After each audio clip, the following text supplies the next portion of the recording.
and the 42nd President of the United States, Bill Clinton.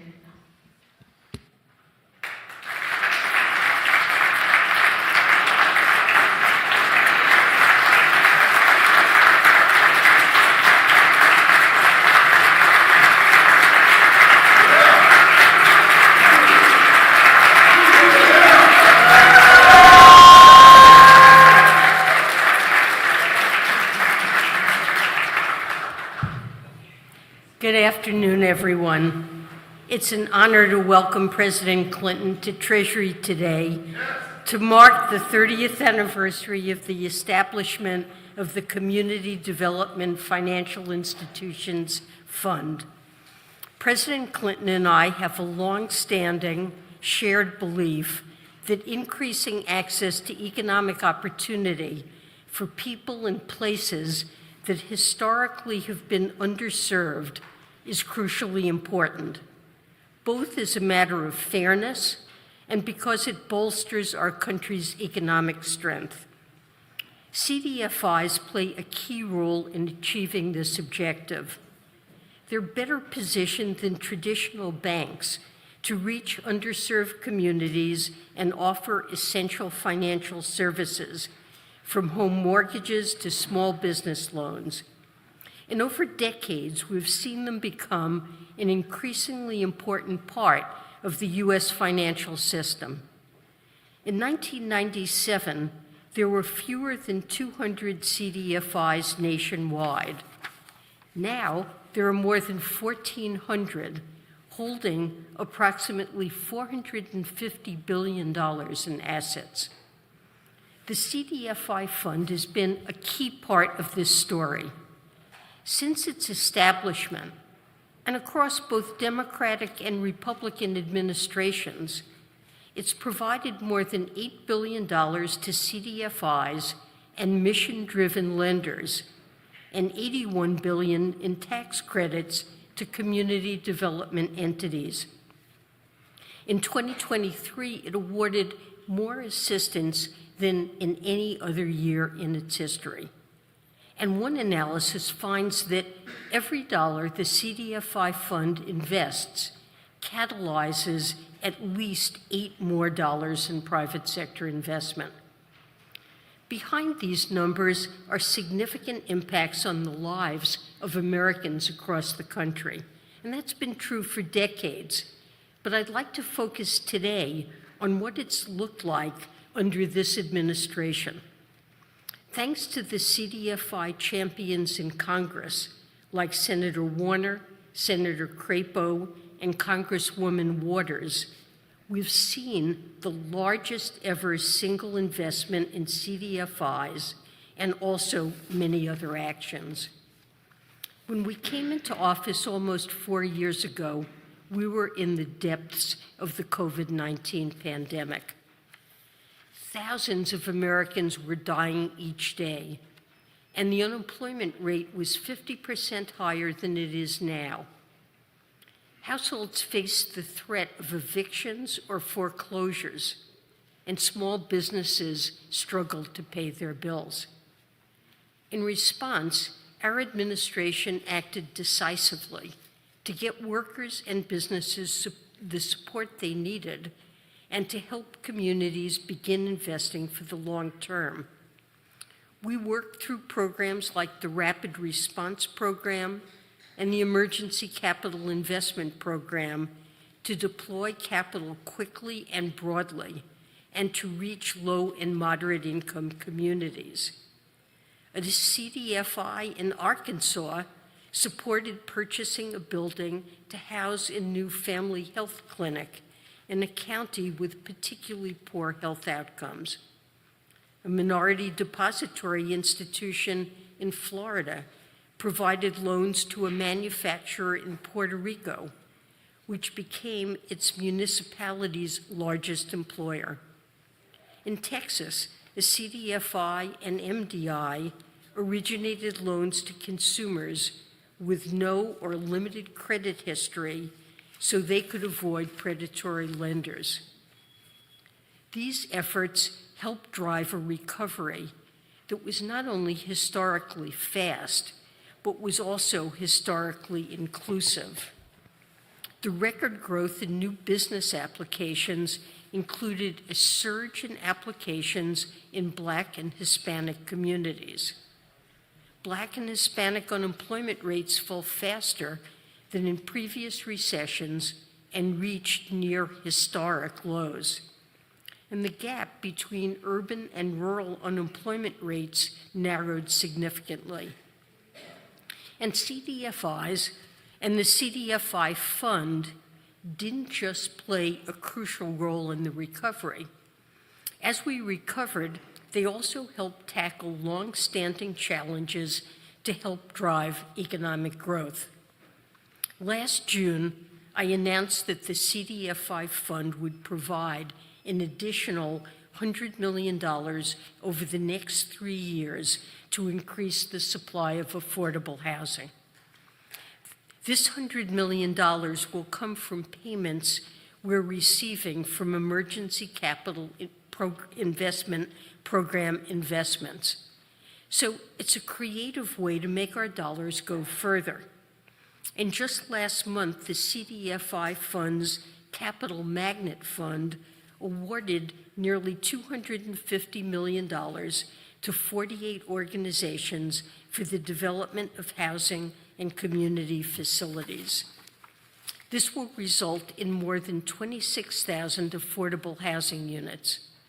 And last month, the CDFI Bond Guarantee Program made the largest issuance in its history. Funds will go toward owner-occupied homes in Mississippi and Alabama, rental housing in Minnesota, and commercial real estate in New Mexico, among many other uses. And I'm very glad to share that today, the CDFI Fund is awarding an additional $76 million in technical assistance awards to more than 250 organizations to help them build capacity to become certified CDFIs in carrying out their crucial work. As we step back and reflect on today, it's undeniable that the CDFI Fund has played a key role since its establishment in 1994 and continued to do so in our economic recovery and now in our medium and long-term economic agenda. It's also consistently benefited from support from both parties, such as through the bipartisan Senate Community Development Finance Caucus, chaired by Senator Warner and Senator Crapo. And CDFIs are recognized as a key tool to increase opportunity, not only by many in both parties, but also by the private sector. Over the last 4 years, many of America's largest companies have together committed over $1 billion in cash deposits to CDFIs to increase their liquidity and ability to lend in underserved communities. And Vice President Harris has been crucial in leading this work. There's no question why there's such widespread support. The CDFI Fund has helped revitalize and strengthen communities across this country, benefiting all of us. Well, President Clinton had the foresight to see this potential 30 years ago with a powerful vision of driving economic revitalization and community development, including in rural communities across the country. And he had the determination to help set this all in motion. He began calling for the creation of the CDFI Fund as governor of Arkansas and championed the legislation creating it shortly after becoming president. It passed with overwhelming bipartisan support, and he said on that occasion, "We've got to find ways to reach into the isolated areas of America to bring the promise of America." Ultimately, this is what this whole idea of community development financial institutions is all about. Just over 2 years later, I was fortunate to join President Clinton's White House as chair of the Council of Economic Advisors and was honored to have the opportunity to help him advance this vision. Now, 30 years later, I'm proud that the Treasury Department is carrying forward that legacy and strengthening and expanding the CDFI Fund's work. And I strongly believe the CDFI Fund must be equipped to continue this crucial work. President Clinton, thank you for your foresight and for your determination. We are glad to have you join us at Treasury today to mark this anniversary and affirm the CDFI Fund's tremendous importance for communities across America now and in the years to come. And it is now my pleasure and my honor to turn the floor over to President Clinton.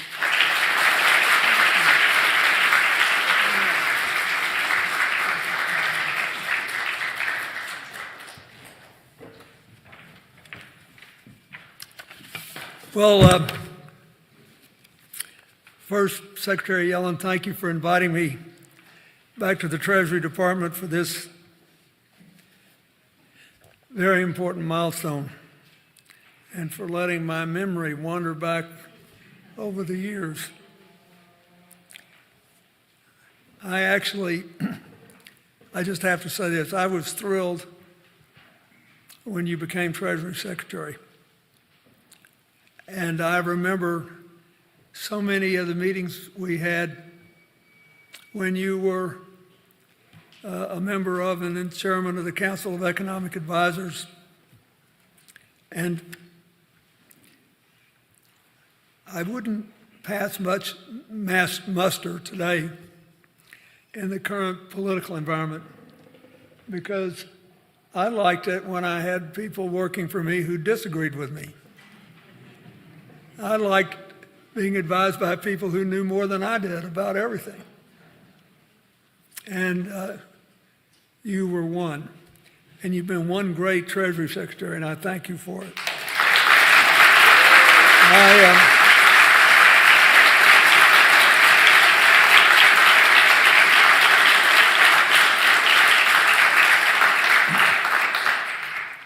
I don't want to get into an analysis of the current political situation, but I will say this. It's very interesting, and it must be frustrating to some of you knowing that you played a role in what will clearly be the largest number of jobs created in any four-year period in the history of our republic. And you may wonder why people aren't happy with you. And the answer is, no matter how many jobs you created, if you'd created 50 million new jobs in 4 years, inflation would affect more people than the new jobs would. And what we really need to think about is, how are things out of whack in America, and how can we create a rolling prosperity where people are all treated equally? And that's how I think of this 30th anniversary of the Community Development Financial Institutions. In 1983, when I was a young governor, and we were having our annual Governors Association meeting in Washington, one of Hillary's friends from college, Jan Piercy, who many of you know, I'm sure, said, I want you guys to meet Muhammad Yunus. And he and his fellow Bangladeshi, Fazal Abid, created the two biggest microcredit banks in the world. And both became good friends of mine based on a morning breakfast that basically made all the sense in the world to me. I mean, 'cause I had wondered how we were going to create enough jobs in rural places like Arkansas, which already were beginning to face an economic downturn. And I knew when the Cold War finished, we would really see a significant alteration of jobs. You know, my hometown in Arkansas had like 37,000 people, the place I went to high school. We had factories downtown with everything else, and it was a national park. We had all kinds of stuff going on. But there was no place for these little people to go when the big public funds ran out. And so that morning I was sitting with Muhammad Yunus drinking coffee, carried away then. How long ago was that? 40-something years ago, as I am now, by the incredible enthusiasm of this guy. He was always thinking about how we could democratize finance and how we couldn't build shared prosperity, no matter how hard people worked, unless they had access to functioning capital. So when I went to meet Eunice that morning, the only thing I knew was that Jan Piercy, who's over here, had told me about what the South Shore Bank in Chicago was doing and how, following this model, they had funded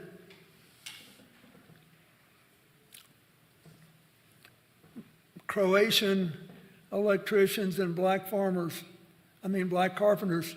to save the South Side. And I knew it would work in the rural South. So I backed into this. But I just finished a little turn through rural America in the last election season. And it reminded me all over again that intelligence and the ability to work and the commitment to family and community, they're pretty well evenly distributed throughout the whole world. But financing and opportunity are not.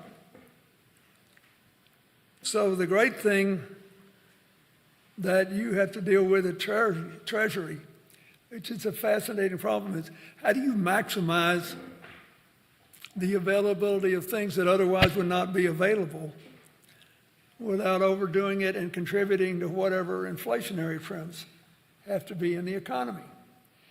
And I have enormous empathy for you because nobody's had to deal with inflation in 40 years in America, which should explain why it was so jolting for people. And the CDFI Fund, I believe, has helped everybody from abandoned urban neighborhoods to rural communities to Native American communities. And I still think the model is really important now. We're fixing to see an enormous boost again in America's economic prospects as we go from 60 to 100,000 infrastructure projects across America. As we see what's happened with the CHIPS Act, the Syracuse community in upstate New York is going to generate through Micron about 60,000 new jobs alone. This thing is going to change the future and face of America. And what we do, the lessons we learn, and whether every American has a fair chance to be part of this prosperity will depend in part on what those of you who are career employees do and those of you who are political employees, what your successors and interests do. with the CDFI Fund because it is designed basically to equalize opportunity through otherwise unavailable access to investment capital that, as you heard the Secretary said, has about an 8-to-1 return on investment. There aren't very many handy investments that you have, otherwise you'd all be rich working somewhere else, that can give you an 8-to-1 return. So I believe that we have to be thinking about now, 30 years after the creation of this fund. We have a model that clearly works. We're moving beyond the inflationary problems. Fuel is already down. If we don't make it worse by getting rid of solar and wind and start having inflation in fuel prices again, we'll be okay on that point. And then we're beginning to get a hold of the housing problem if we don't walk away from the obvious responses. And I want to say that one of the things that I am personally grateful for, I would be remiss if I didn't, is that the fund has worked in all American communities, including Puerto Rico and the Virgin Islands and other territories.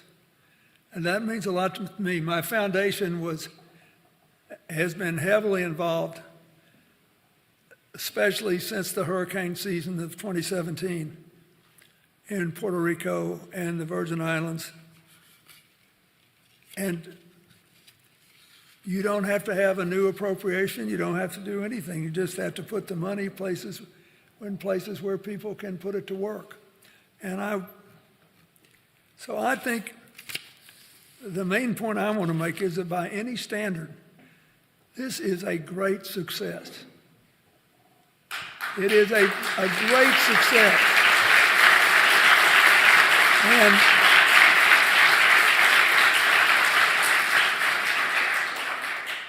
And during the pandemic, the COVID pandemic, President Trump's administration supported increasing investments in the CDFI. And we should do it again. This ought to be something we can finally put beyond partisan politics. And if you look at what the Biden administration has done with investments in funds for infrastructure and the CHIPS Act, with more new investments going into politically red areas than blue ones, we need to have that kind of principle. Where is the need? Where is the capacity?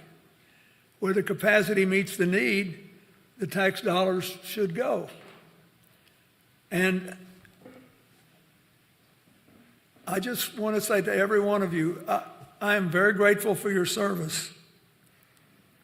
And I know that there's been so much change churning through America's